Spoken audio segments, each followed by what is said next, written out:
Hi, everyone. Thanks for joining us. I can see the attendee number is still climbing right now, so we're going to give everyone just a second to join and get connected.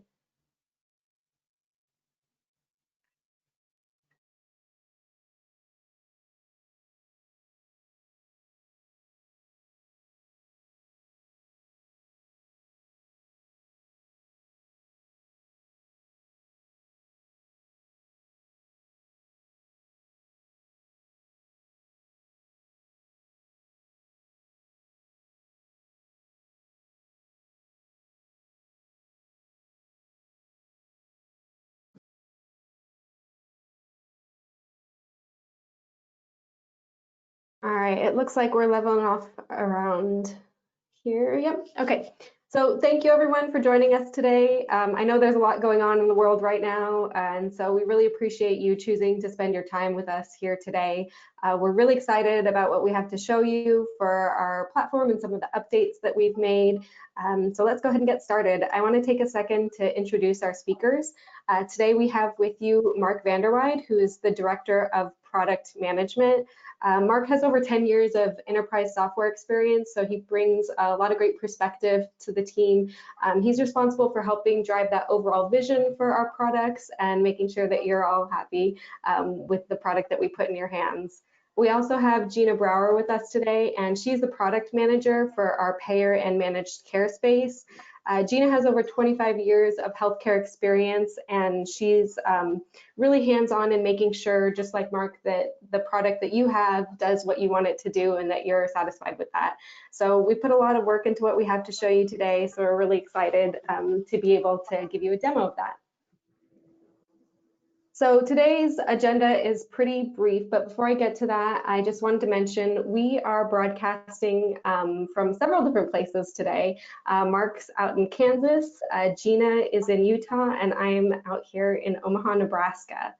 So in order to minimize any background noise, things like that, you are all currently on mute. But that doesn't mean you can't interact with us. So if you have any questions, feel free to use the chat box or the question box in GoToWebinar. We'll be monitoring that. And then at the end of the session, you'll have an opportunity. We'll read those questions out and you can interact with our team. If you'd like to ask questions differently, we also, or if you think of something after the webinar that you would have liked to ask, we have an inbox for that. So you can email enhancements@symplr.com. We'll send you that link in a follow-up email as well. So this session also will be recorded or is being recorded currently, and we will email it to you as well. So today we have a couple topics at hand. Mark's going to walk us through the payer roadmap. Gina will go ahead and give us a brief demo, and then we will do question and answer at the end. So without any further ado, I'll hand it over to Mark to talk about the roadmap. Very good. Thank you, Alex. And thanks for everybody for taking the time to join. As Alex said, times are a little different now. I don't know that I ever thought I'd be doing a webcast from my guest bedroom. For all of your sakes, I hope my mother-in-law does not walk in at any point, but it'll be a neat surprise if she does.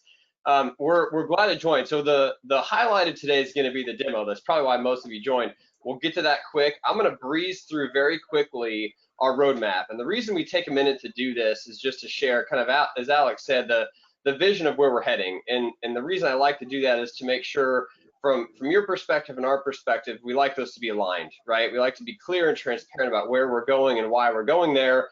And hopefully that's the same direction you want to head. And if not, then we would welcome conversations that way. So I'm going to move quickly on purpose because most of you probably want to hear Gina talk a lot more than me and walk through the platform. And so we will get there quickly. So I'm going to breeze through these slides. This is just a reminder.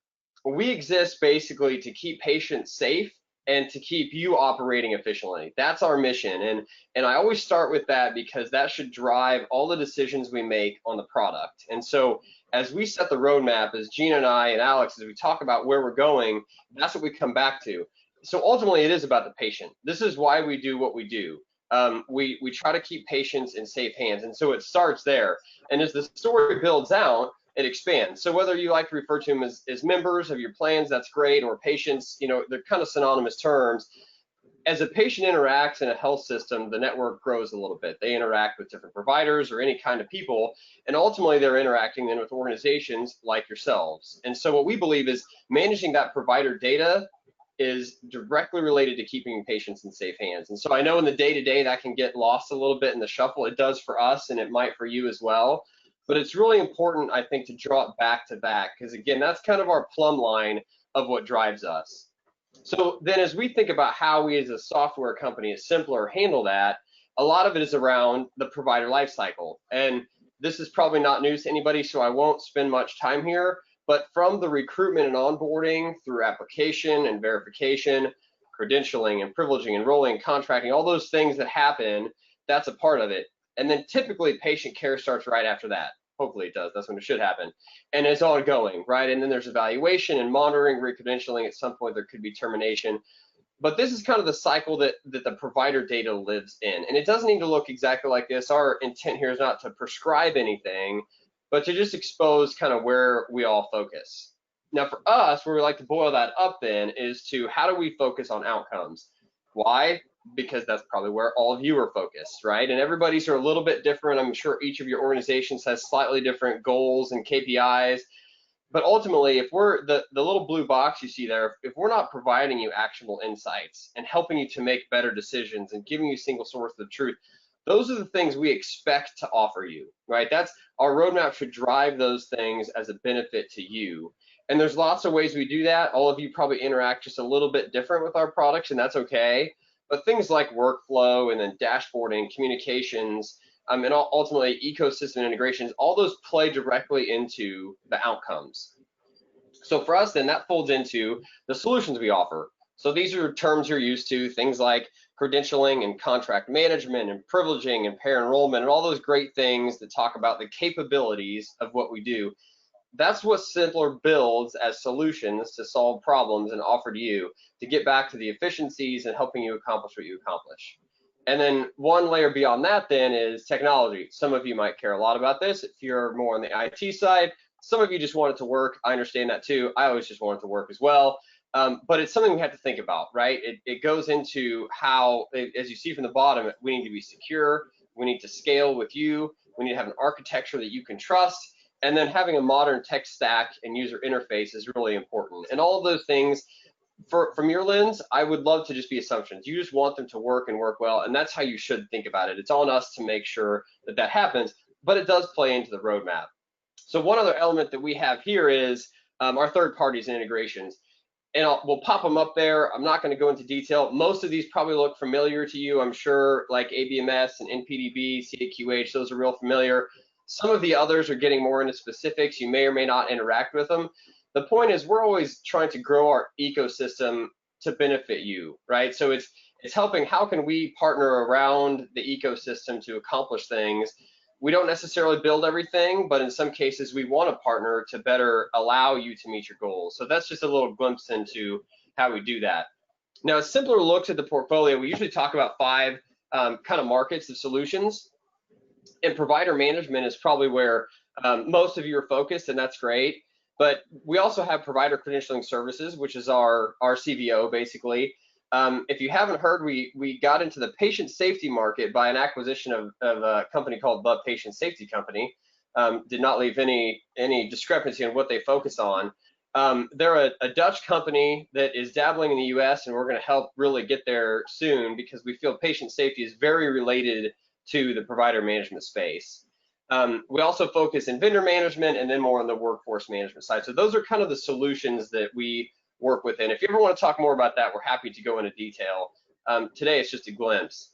Now, one way I like to view the roadmap is this. I really like the visual.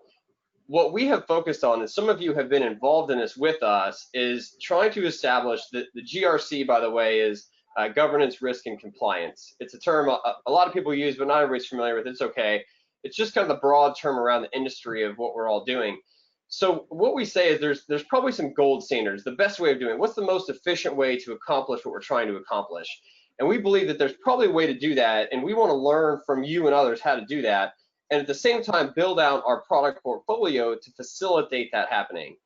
And the idea, which I very much believe in, is that if we can do that right, it puts you closer to meeting your goals and KPIs.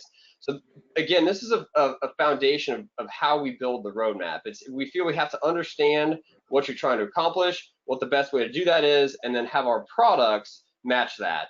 And as you go, there could be gaps there. If we miss on the gold standards, or there's certain parts of the product that you're not utilizing the right way, we could have gaps, but we believe we can grow closer together in that way. Okay, just a couple more for me. The next one is acknowledging just that, is that our goal, I mean, what I want to do, what Gina wants to do is to create a valuable industry best practice product, but we're also humble enough to acknowledge we need your participation. And we have several ways to do that. Some of you on the call today, I know, are involved in some of these already. There's an ideas portal. You hear more about that at the end that you can submit enhancements into. We are always happy to engage in annual roadmap discussions about, you know, what symplr's roadmap is, but also how that matches your roadmap and your goals. We have a customer success team that's engaged with many of you to help and take feedback. We love early adopters. We have some now for the eVIPs 5 platform, which you're going to hear about shortly. Advisory boards, special interest groups, and of course the Engage User Conference.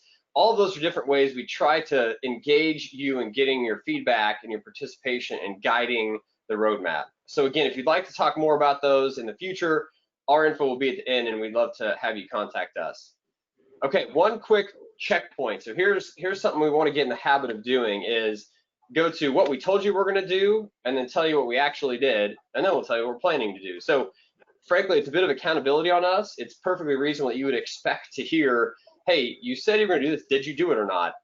There was 4 main things the last time we talked about doing on our eVIPs, or payer credentialing platform. Nurses integration, the survey form module, DEA verification, and then CMS preclusion. If those are new, if you haven't heard anything about those, we can go into detail later. I'm going to shortcut it for today because we want to focus on the demo. But those are the 4 things we had on kind of the short-term roadmap that we said we were going to do. All of those have been delivered. Those are now released. Those are all available. We'd love to talk more about them. Now, looking a little forward, what we call our innovation streams, those are things that we're still researching. We're still understanding. So what we said is we would advance them. We're not intending to release them yet. And one of those is reporting and data analytics. So getting stronger in true BI, true business intelligence with reporting. One is Exchange, which is all about how we exchange provider data using blockchain technology. And then one is Verify, which is all about primary source verification. Those are all things we're still researching. We're understanding the problems better. We're talking to you all about how you do them and how you want to do them better, and we'll continue to do that. Okay, so that's a little checkpoint. And last slide for me, I believe, is a glimpse into what we call our release plan, or sometimes this is what we say. If we have a 1 slide talking about our roadmap, it's just this. And one thing I wanted to say, you might hear us talk about a payer provider management platform. Many of you were with us when we were Vistar. symplr, of course, acquired Vistar. Part of that is becoming more of a kind of generic payer provider management platform. We don't want anybody to worry. We had some good questions up front. This webinar, this product is applicable to anybody using eVIPs. Sometimes we refer to it as the payer provider management platform. We're just talking about eVIPs for now, right? And so we don't want anybody to be concerned about, is it just for certain areas? It's the product that you're used to, and you'll see that here momentarily. So on the roadmap, let me walk you through real quick what you're looking at. This is a 4-quarter rolling view. So you have 2nd quarter right now for the next 4 quarters. We'll update this in a few weeks to start in the 3rd quarter. There's 3 main sections that are in blue. The top is innovation. So the things that you just heard me talk about, like reporting, data analytics, and verified exchange, those are all there. Those are things that were kind of new things, new ways to solve problems that we're innovating on. The middle is where I like to say we're optimizing or enhancing things that are already in existence that we're making better. We're making them either more efficient, more productive, staying up with technology, all those kinds of things. And the 3rd layer is maintenance and support. And that's just the commitment to keep the lights on, bug fix, break fix type of issues, all that. So we think about it in those 3 general categories. So again, I'm not going to spend a ton of time. I want to call it just 3 things on here. One in green right in the middle, which is what we're talking about today, is eVIPs 5. So large majority of our time and effort and blood, sweat, and tears is going into eVIPs 5 right now. And I think you all know that. That's not news. And Gina's going to talk a lot about eVIPs 5 in a minute. The two big things coming after that we'll just touch on are, you see right below that is eApply. Many of you are familiar with eApply, and there's some great enhancements coming to eApply. The other big thing you'll notice on the roadmap is about contracting or contract management. There's a lot of different things that we want to do there. We've already had some great feedback from many of you about where we can make that better, and that's what we want to keep focusing on. Some of the ideas we feel pretty good. We understand them. We understand what you want us to do. Some of them we'll probably be reaching out to ask more about so we can understand and make the right changes. But those are kind of the highlights of the roadmap coming up in the short term. Okay, so I know that was quick. It was quick on purpose because, again, we want to spend most of the time today on the demo, but want to give you a little idea of where we're headed and why we're headed in that direction. So I will pause my motor mouth and let Gina take over, and you're going to get to see, she'll talk just a little bit, and then you'll get to see a live demo of the eVIPs 5 platform. Thanks, Mark. Appreciate it. I'm a little disappointed we didn't have a cameo from mother-in-law because that would have been stellar. So let's talk just a little bit about the history of why we're doing what we're doing, just for those folks that don't know. Way back in the day when we decided to go from VIP system and move to a web-based application, which was what became eVIPs, we did a lot of research and we chose Microsoft Silverlight as our coding platform. Unfortunately, Microsoft has decided that they're going to stop enhancing that, which they've already done, and they will stop supporting it in October of 2021. So this caused a lot of companies a lot of grief where they had to go in and make adjustments. And that's where we are looking at with the change to HTML5. We're getting off of Silverlight. This also gets us off of our dependency for Internet Explorer, which is awesome.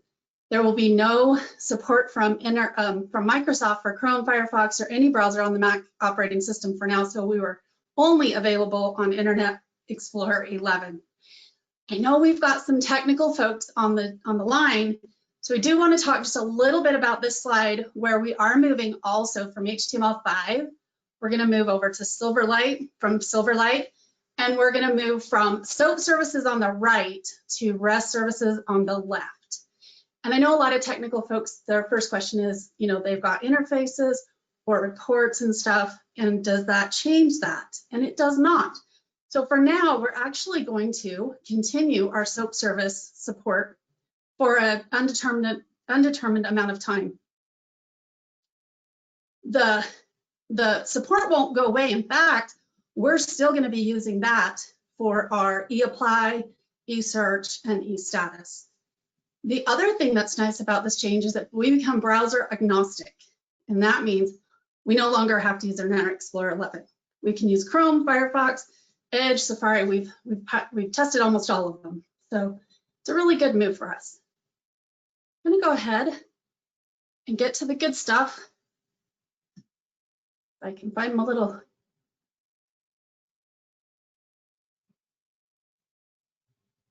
There we go. And we should see eVIPs. So right now, I'm actually just going to start up again because I'm going to go to Chrome because we can now. And I'm going to go ahead and go to eVIPs. This should look pretty familiar to you. Basically, our overriding goal for this release was to make it pretty much apples to apples. Like, you're not going to see like huge amounts of change. You don't have to retrain your folks. We very much did not want it to be so different that you felt like you were getting a whole new product. We just wanted the same product that you're used to, only with great new functionality that HTML gives us. So I'm going to go ahead and log in. And what we're going to do is look at some of the areas where we made some small improvements. So where we found an opportunity, like we're rewriting this in HTML panel, let's go ahead and add this little thing that a lot of people have asked for. So we did some little updates, but mostly we're just looking to, function for function. So everything you can do now, you should be able to do in eVIPs 5. So let's go ahead and take just a quick look at the dashboard. I want to show you on the home panel. Let's go ahead and go into the charts area. And the charts are really used a lot, but one of the things that we found with HTML5, we had some new controls that we could take advantage of. We didn't have to code them, they were just there. We played around with them just a little bit, and we decided that some of them were super cool and we would love to take advantage of those. So I'm going to go to the certifications by practitioner. And you can see this is a bar graph, and it's in a up and down fashion. And some of these numbers are super tiny to look at. You can't really focus down on them too well. You can also see that our labels at the bottom are a little bit hard to read. Some of them wrap and they're hard to read. HTML gave us this little widget that we were looking into. It's chart properties. And so before, you could never really change your properties on your chart or move your charts or change them at all. And we want to give you more of that in the coming months. But for now, we added this little chart property from HTML, and we can change the chart to a bar. And I'm also going to enable zoom. The cool thing here is I'm going to use my mouse wheel, but if I had a touch screen, I could do the pinch to zoom as well. So that's a cool feature for using tablets. I'll go ahead and click on OK. And you'll notice it automatically changes my chart to a little bit easier to look at. I can see all my labels. And I'm going to just zoom in with my mouse wheel a little bit and pan over. I think I zoomed just a little bit too far. There we go. So you can see now we've got the doctor of dental surgery. I have 4 providers that are doctors of dental surgery. And my second graph, now I can see I have 2 of them that are certified. And these are hyperlinked. So if I clicked on either of them, it would take me either to my 4 doctors or my 2 that are board certified. So those functionalities remain the same there.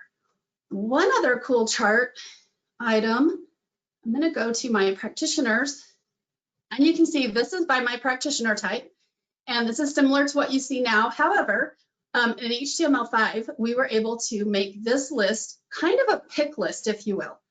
So right now I can see that the majority of my providers in my network are doctors. I have 61 of them. They're making up the biggest part of this grid and making these pie slices a little bit hard to really see what else I have in my network. So I kind of want to take the doctors out for just this view. So I'm going to go ahead and find my doctors in my list. So you see it's a little orange dot, correlates to the orange. When I click it, it's going to change to gray, and it's immediately going to remove it from my pie and recalculate my pie. So I'm going to go ahead and click that, pulls it out, and I can now see a little bit clearer what's in my network. So again, this was a function that was there. We thought, I bet some people are going to really love that, and we went ahead and added it in.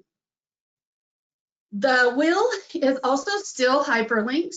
So if I look, I have marriage and family therapists. I have 2 of those. I'm going to go ahead and click. Hyperlinks me to the practitioner screen, and I see my 2 of 104 practitioners. This should all look super familiar. You know, the look and feel of this is very much the same. And some of you probably already noticed that up across the top level, our menu items aren't stretched all the way across. We went to this nested approach. So under providers, we have the practitioners, groups, plans, contracts, facilities, and entities. And that nested approach is really helpful with our responsive design. So for those that want to see that, let's take a quick peek because it's really fun. Before, if we squeezed up eVIPs, and I'm just going to open the details so we can see way down to the detail level. If we were to squeeze eVIPs up on a desktop or even open it in a tablet view, it would just put a scroll bar across the bottom.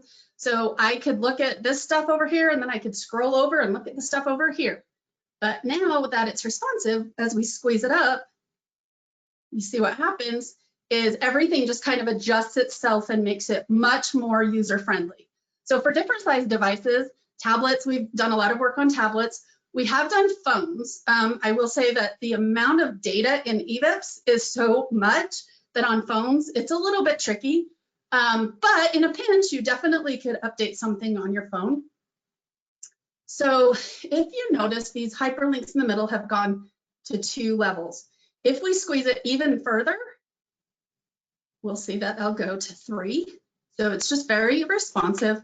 And when I click on this to open up my menus, you can see these are the nested menus. And that's kind of why we went to that nested menu approach. So the responsiveness is really, it's actually been fun to play with, but it's actually really makes the product more feasible. Let me just stretch this back out a little bit.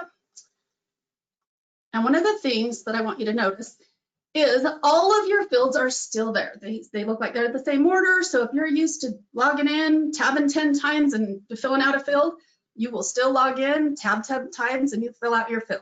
We did not want anybody to have to be retrained to use eVIPs 5. So one of the things that you may have noticed is there is this little toolbar here. We're calling this our common toolbar. And what we noticed is in the system on many panels where we have alerts and images and stuff like that, there was a lot of scrolling to get to those. So alerts, this little icon was way down here. Window, the images here were a little tiny grid down here. You had to scroll down to see. The endless notes were a link way down here from notes. The user defines and the audit history, again, on the left side, all the way down in the record information. And the little info, which kind of tells you all of that stuff and if it's on this panel, was down here in the bottom blue toolbar. So what we did is we promoted all of those to the common toolbar at the top. Any place that has alerts, images, notes, all of these will have this common toolbar now. It's kind of a one-stop shop and it's up near the top, so it's a little bit easier to find. One of the things that we also added was a visual indicator. So you know if there's anything to look at. So right now, looking at this toolbar, I can tell I have at least an alert because it's red and it tells me there's some action that needs to be taken. If I pop into that, it opens my alert and I can see it in its own little window. But that red coloring tells me there's something that needs to happen here. All of the other icons will start out gray and then they will turn blue. So on my image icon, I can see there's images here. So I'm gonna go look at those and I can see very similar to how it was down in that bottom section, but it's got its own area, its own real estate. We have more room. There's a little more we can do with it being in its own window. Just gonna scroll down. I've still got my preview. I can still email and fax from here. All of the functionality is the same. These two icons are gray, so I don't have any extended notes on this record, and I don't have any user-defined fields. Normally, these will only start out gray when you are on a very brand new record because you always have audit history and you'll always have information about a current record. So this common toolbar is a really great feature. Some of the other things that we want to look at is our field level validation. So in HTML5, we moved our field level validation to the field level itself. So if we look at Mary Smith's record, our first name is a required field, and I'm just going to take it out, and then I'm going to try to save my record. Instead of it popping you to the front of the screen and telling you what's wrong with the fields, it actually shows you right at the field level. There's no discrepancy. You know exactly what it is, and you know exactly what it wants. This first name is required. You need to fill something in. So it drives you right to where you need to take action. If there were other fields that were being validated, it would show you all of them. They'd all be red. So one of my favorites, because I'm kind of a nerd that way, is down here in the notes field. If you look at my notes, if I click into this field, HTML brings us some spelling and dictionary ability. So if you look at my notes field, you can tell I have an underlined word. My spelling is spelled around. And I'm going to go ahead and right click on that and look what I have. I have spelling in my dictionary and I can go ahead and click and fix that. One of the things that some people's minds may have just went, what did she just do? She right clicked and did something.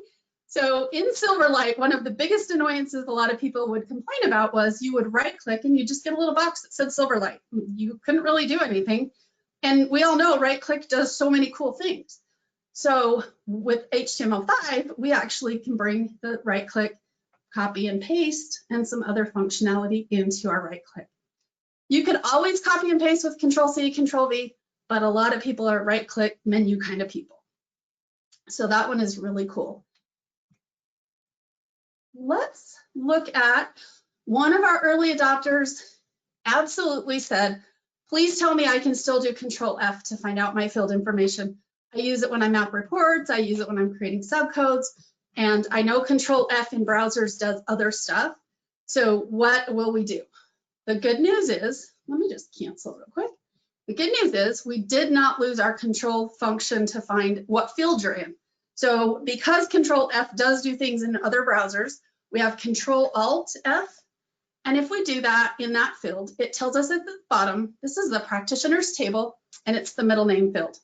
Super helpful if you're asking for somebody to write a report for you, if you're mapping documents, you can go ahead and get that information.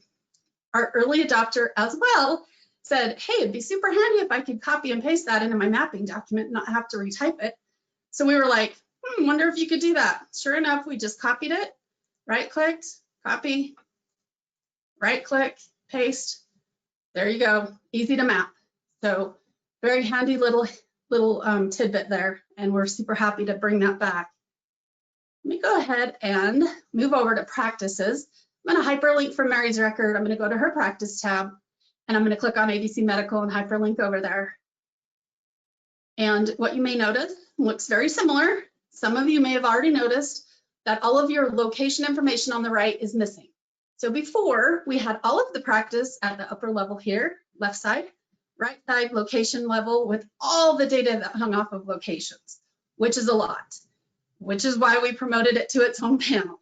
So if you look over here, locations now has its very own panel. It's the primary star here. It's on the left side. Each location gets its own line. And if I drill into ABC Medical Group, there's all that data that hangs off of it. Before, this stuff was way down. You had to really scroll. So this gives it just a lot more, eye-ness. You can just get your eye right onto what you're looking for. This is also on facilities. So group and facility layouts, very similar. They both got promoted to the locations. One of the other things we added, and I'm not going to say every client asked for this, but I am going to bet there's only 2 or 3 that did not ask for this. So how many times are you searching for groups and facilities?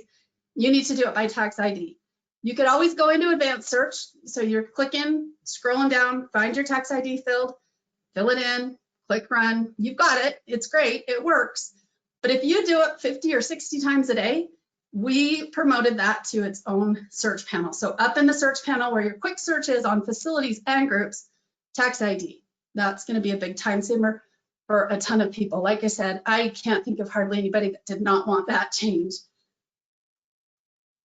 Let's look at the process menu under information. I'm going to go to ad hoc queries. If you are on the very latest Silverlight version, which is 3.5.3.5, you will have some of this, but not all of it. One of the biggest things we're adding for ad hoc query, which is a quick reporting tool, if you're not familiar with it or if you're not using it, it looks at the views, which bring all of our data together and lets you select columns and then export. So quick and easy reporting tool. We've added advanced search in HTML5. If you're on 3.5.3.5, you have these buttons, but they will do this, not quite ready yet. In HTML5, you'll be able to advanced search, and it's the same advanced search you'd see on each of those levels. Really let you drill down into what you're looking for to get data out. So let's just show you real quick some of the other things we did here. I'm going to go down to practitioner names because it's a short one. And I see all the columns that are available on the view. So the view pulls everything relevant together into the names column, just what you'd see in the GUI if you went to personal and went to provider names. I want to see some information about some of these providers, about their alternate names. So first I want to know who they are. So I want their first name and I want their last name. And I would like to know what in the names columns they have. So let's get their first name and maybe the name type and the last name they have in there. So it's building what it's going to create down here. This is just a little creation of what it's going to do.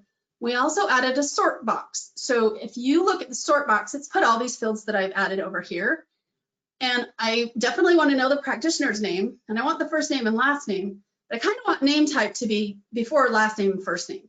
So I'm just going to move that up in my sort. So quick and easy sorting, that's new. And then let's just run this for just the Smiths in my database. Hit search. And you can see my results are, I have Alan Goldsmith has a spouse whose name is Melanie Gus. I have Tracy Smith who has the directory name of T. Smith. So this is all coming from that panel. Just quick and easy reporting method to get data out of the system. You can export it to a CSV, which you can also open in Excel. You can filter it, send it off, whatever you need to do. When you're done this query window, you can open it back up.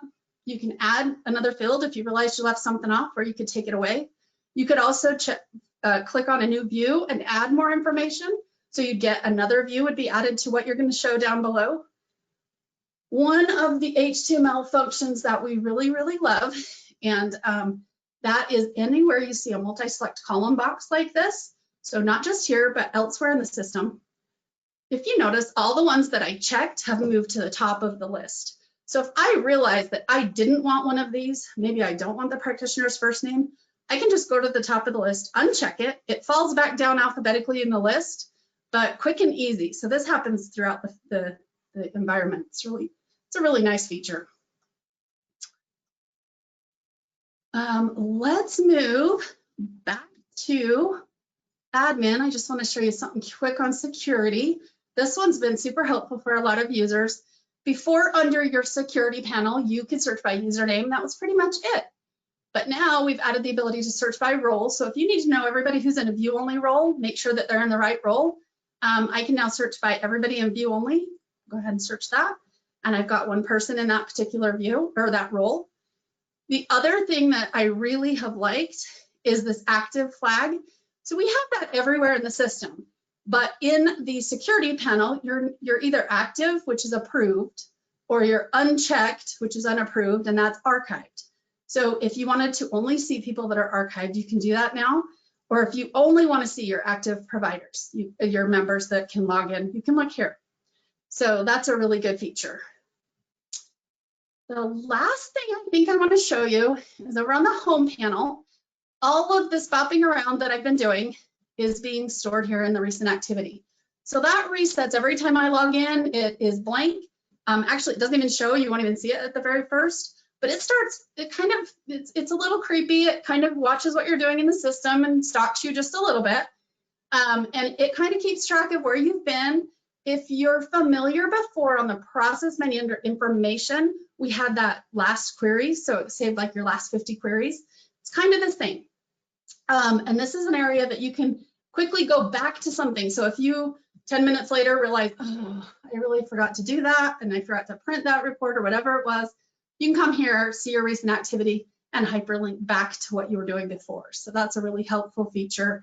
And it's one of the areas we're looking at 2020, later half, we're looking at adding the ability to save some of those common queries that you do a lot. So that's another feature that'll be coming soon after.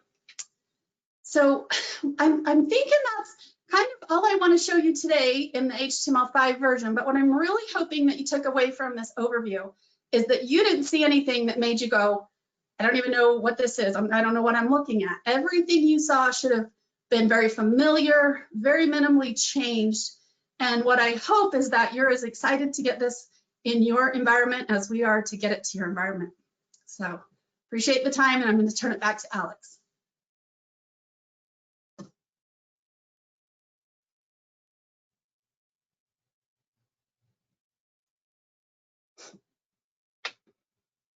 There we go. Thanks, Gina. That was really great, really exciting. I also wanted to mention too that we just sent a press release out yesterday. eVIPs is now also HITRUST certified. So like Mark was talking about earlier in the infrastructure and security that our team provides, that's one of the highest levels of certification that's out there for our security. So your data is even extra safe now with eVIPs. All right, so in addition to the demo, we have some other exciting news. We are going to be rolling out a symplr communities portal to you very soon, later this year, in fact. So with this new portal, you will have the ability to search our knowledge base articles. So if you're having a problem with the system that you think maybe another user has had before, or maybe is a common problem, rather than having to email support and wait for a response back or get on the phone, you can kind of self-serve our existing knowledge base and access articles there. The other thing that you can do in this portal is manage and create cases. So let's say you look in the knowledge base, you're not able to find exactly what you're looking for there. You can go ahead and create a case, and you can see that case throughout the entire process. So be able to look at your existing open cases rather than having to kind of go back and forth in your email. And then you can access your closed cases there as well, which is really exciting that you can now do this in the community portal. The other thing that will be available to you in this community portal is also a little bit of a way to interact with your peers as well, but also with our product team. So this ideas portal in the new community allows you to view and submit. You can vote, comment on new ideas for the product itself. And this example here is for one of our other products, Cactus, but it's also available for eVIPs as well. So you'll be able to interact if somebody else at one of your peer facilities posts a suggestion and you agree with it, you can comment on that, you can vote for it, and then our team takes those into consideration, like Mark was talking about earlier, the ways to provide your feedback to us. This is one of those ways. So it's directly linked to our roadmap development. So now that we've gone through the demo and introduced the communities portal, Mark walked us through the roadmap, we do want to take a couple minutes and take your questions. We did have a couple questions come through about the content for today's webinar. The recording of today's content will be available. We will email that to you and you'll be able to access that later this week. The other thing that I wanted to mention while we're waiting for questions to come in is that you'll get a survey that pops up at the end of this webinar. If you wouldn't mind taking that, it's just a couple quick questions. It helps give us feedback on the webinar content, the product itself. So feel free to give us your thoughts there when we end this session today. So this question is about when eVIPs 5 is going to be released. It says, we assume that IE is really not going to be the best browser to use moving forward, and should we start using Chrome now? I'll take that one, Alex. So definitely once you take HTML5, you can definitely use any browser. We have found that there is some functionality that is better outside of Internet Explorer. So I'm not saying, you can't use Internet Explorer, but we have found Chrome and Firefox tend to have a better experience. And I know a lot of our clients have expressed using Chrome. And we are on the final stretch of clearing all of the items that are in HTML5 to get the general availability release. And then we are working on our packaging and getting a blast sent out to all of our clients that are ready. And we anticipate that will happen mid to third week so of July. Great. All right, so this question is a little bit related, but more specific to eStatus. So it says our clients are currently using eStatus. Should we let them know to start using Chrome or other browsers? And will there be any updates for eStatus? That's a great question. eStatus is not written in Silverlight, so you can already use eStatus, eSearch, eApply should run in most browsers. So that's something that you can. I know that people that use eVIPs are just used to going into Internet Explorer. So for other modules, they'll use that as well. But definitely those products will be browser agnostic already. The other question is, will we be having updates to eSearch, eStatus, eApply, any of our other products? Yes, we have tons of things in the work. Our roadmap is very full through the end of the year and into next year. So definitely look for some changes coming to those products as well. Awesome. All right, so this question asks, will images be available on all screens or just the screen that they are scanned on? Images are available on the demographics for everything, so you can choose to see everything, but you can also configure it so that they're available always on every screen. You just don't pigeonhole them into a screen. So where you set up your images, you can basically say, oh, it's a licensing document, I only want to see it on the license screen. But whenever you're on demographics, you always have an option to say, show me everything attached to the record, and it will show you things that are only currently seen on those other records as well. For reporting and loading, is SSRS and DIU still supported? Reporting and loading, yes. So reporting, definitely, Crystal Reports and SSRS are definitely still in the list. And we are also looking at some other reporting options as a company-wide symplr initiative. So there may be some other coming down the line, but for right now, SSRS and Crystal will continue to work the same. And as far as importing, DIU is still our product of choice, although we are also looking at the exchange possibilities. So taking advantage of some of the bigger products that we offer as a symplr company. Great. As far as ad hoc queries go, you mentioned it will save the last 50. Is that per user or system-wide? So the user search is not just directly related to ad hoc. It's where you've been in the system all over. And that is by the provider or by the person that logged in. So when you log in, it starts your session fresh. It kind of follows you around and shows your recent activity there. And it clears every time you log out. So when you log out, log in again, it won't remember what you did yesterday at the end of the day. But that stuff, to save some of those, we're hoping to bring you that in the future. So it just will follow you for your current session. Perfect. This question asks, are there any table changes for the HTML5 update? Oh, I totally missed that bullet point. So back with the technical folks, I'm sure that's probably a technical person asking that question, because that's one of the highest things that they want to know, what's the impact to the database? The most excellent news we can offer is the database is unchanged except for one tiny area. And that is because we're moving away from Microsoft, we're getting away from their ASP.NET tables. And so the roles and users tables will be modified. We'll have some new tables, we'll have scripts that will move everything. But if your interfaces or reports use those two tables, which normally they don't use that a lot, especially the roles section, because you don't really report on that, those would be the only impacts to interfaces and reports. Very minimal. Right, a browser question here. Can you use MS Edge browser? Yes, absolutely. It's an easy one. All right. When will we have documentation about the 5.0 release, including details on the security on the SOAP APIs? Yes. So we actually are in the midst of, they've got some automated REST API documentation that actually, if you're familiar with the SOAP, it comes kind of from the REST services themselves, self-documenting. So we've got that in the works and we've seen it looks really good. We're just doing a little cleanup. We're also updating our help file and our other documentation to go along with the eVIPs 5 release. So that's kind of where we said the product itself will be ready about the end of this month. And then we've got a couple of weeks where we've got to make it, package it up, tie it with a bow, make it pretty for you, get everything ready. And then as soon as we blast that out, second or third week of July, we should have everything and you'll have that documentation as well. Does eVIPs 5 allow custom field level edit based on provider type?